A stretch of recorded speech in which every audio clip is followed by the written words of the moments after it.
You mean it? I wish I could have been there.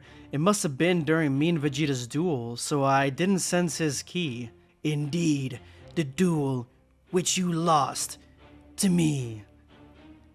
Highlight of your lifetime, huh? Guys, we finally know why Vegeta won against Goku, and it is clear as day. A fight which was lackluster in the superhero movie, really didn't have any serious oomph to it, and ended kind of unceremoniously, maybe. Like, it was just kind of like bleh. We finally know why he won against Goku based on the manga. So it has just come to my attention that I have never reviewed chapter 100 because it is the DBS superhero manga, and I didn't want to review it because it would have just been more of the same.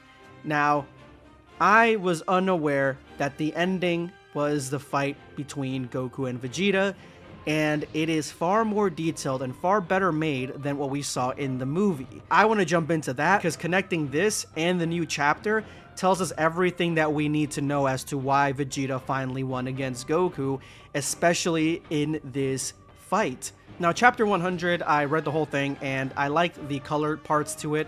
I like the fact that we got some decent action. It was very brutal the way they killed this guy, Cell Max. I mean, it was far more brutal watching it or reading it in the manga than actually watching it in the movie because it's just far more visceral. There's far more detail. And, I mean, Toyotaro really went all out to create a really good experience with this. So, definitely an entertaining part of the chapter. And, I mean, even though it's the same thing that we've seen in the movie, it still has its own merits as to why you should watch it. But this is where we start with how Goku lost against Vegeta. So if you remember in the DBS anime, we saw that Goku and Vegeta were supposed to be fighting with zero ki abilities, no super transformations, just in base and with physical abilities and nothing special, which was a huge letdown in the movie because we all wanted to see Ultra Instinct versus Ultra Ego. But I mean, in the manga, I feel like they did it a lot better. We get to the scene here where it's just a desolate wasteland, even have some of these BEERUS trees just completely destroyed. So you see that there was an epic battle that completely destroyed the landscape, and Goku and Vegeta are both there, huffing and puffing. They are tired. That is when Vegeta punches Goku straight in the jaw. This punch right here is a punch that in real life, MMA, boxing, you never want to be hit right here because this is a knockout punch. It'll rock your brain inside your skull because your skull is basically a casing for the brain. The brain is just basically floating around in there. It'll hit the sides and it'll knock you out. But Goku doesn't get knocked out, obviously it's Goku. He just kind of falls back a little bit and he's a little bit exhausted. Vegeta put all his energy, everything he had left into that one punch. As you can see right here, his eyes are closed. His eyes are closed that he doesn't even see Goku with a little bit of his strength come in and uppercut him right in the stomach, which really Goku could have hit him in the jaw and try to knock him out as well. Goku didn't do all that. Goku just punched him right in the chest, right in the stomach. And this pushes Vegeta back a little bit, but he regains his breath relatively quickly. And you can see right here, specifically right here, that Goku is asking Vegeta, how are you still on your feet? Vegeta's like, likewise, drop to the ground already. But just look at their eyes. Goku and Vegeta are staring each other down, but Goku's eyes are more faded. He is probably seeing double of Vegeta to this point. While Vegeta's trying to catch his breath, Goku, his mind's already been knocked, and so he is trying not to pass out, basically, is what's going on here in this battle. But Goku is not one to quit, and he says, one last clash, and Vegeta says, to decide it all. They slowly walk toward each other. Again, this is so much better than the movie. They're walking toward each other. They're almost at each other, and when they are about to kind of strike at each other, and even in this panel right here, you see that one of Goku's eyes is completely shut while Vegeta has one of his eyes half shut. By the time they're about to strike each other, both Goku's eyes are closed and Vegeta is still open. Vegeta gets really close to Goku, bypassing his arm altogether. I mean, they're probably moving glacially right now, moving really slow. There's no speed to this movement, and he, just like in the movie, pushes Goku back slightly with his fist and knocks him back. He falls back, all his weight on the floor on the back of his head, which only is going to do even more damage to him, and he says, "I lost." He's not knocked out yet, but he says, "I lost." And Vegeta, he's done it. I've done it. At long last, I bested Kakarot. And we get this really cute like image right here where Chi-Lai is just playing cards with Whis. Vegeta falls back.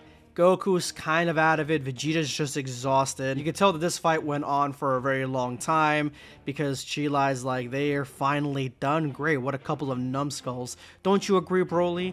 And Broly and Lemmo are both just crying because of how beautiful this fight was. They're completely just taken aback at the immense emotional weight that always goes behind these fights. These guys are rivals, like the legendary rivals in all of anime. And so at this point right now, you're probably still asking yourself, how did Vegeta win? Well, there's two reasons why I think they won. And one of them is what I just talked about just now. The punch that Vegeta hit when it came to Goku, he got a lucky punch right on his chin, and this was enough to basically knock Goku's head out of the game. And Goku tried really hard, but in the end, he really couldn't push past that because he was basically knocked out. But because it's Goku, he's still moving around. He's still able to maneuver a little bit, and he did for a little bit until, you know, Vegeta got the best of him. So that's one reason why in this moment right here, this is why Vegeta won, because he just got a better hit on Goku. But we don't get to see the entire fight at all. We don't even get to see what happens leading up to this moment.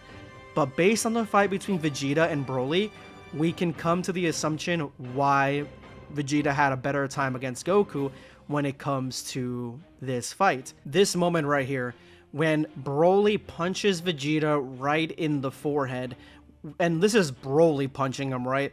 To the point where Vegeta does bleed from this punch. It wasn't an easy punch. It wasn't something that, you know, in the past you would have seen something like this.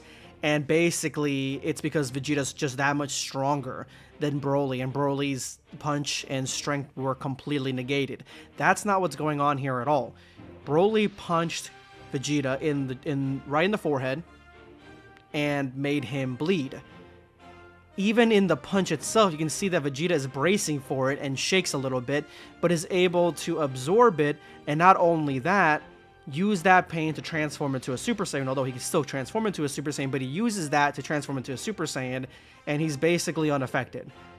This is the tenets of Ultra Ego, meaning that Vegeta has been training Ultra Ego, and also meaning that Ultra Ego has basically imbued itself into his base form. He can basically use that as a normal physical thing that he can do now because he had that Ultra Ego training. Now, in the same time, we don't really see the fight between Goku and Vegeta, so we aren't clear and sure if Goku's Ultra Instinct is imbued in his base form, which we've seen kind of it before, but not really.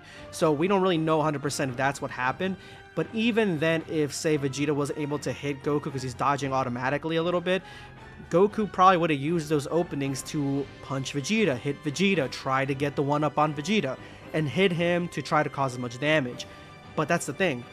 Because he has Ultra Ego instilled inside of him, all this damage that Vegeta is taking it's not making him stronger, but kind of is. He's absorbing it to use it as his own power. He's taking it and becoming numb to it, basically. Like, Ultra Ego, if anything, if you want to say anything about what it's doing to Vegeta's base, it's making him far more durable. And because that fight had nothing to do with transformations, which I feel like if it had to do with transformations, Goku would have won, because it had nothing to do with transformations, that is why Vegeta won. Because he got a lucky shot, and because Ultra Ego made him and his base far more durable to attacks than Goku's base ever could be. Because we didn't see this, we didn't really have the full answer as to why Vegeta won. But now we know because of those two reasons I just said. But let me know if you have any other reason in the comment section below. Subscribe for more content. Or perish.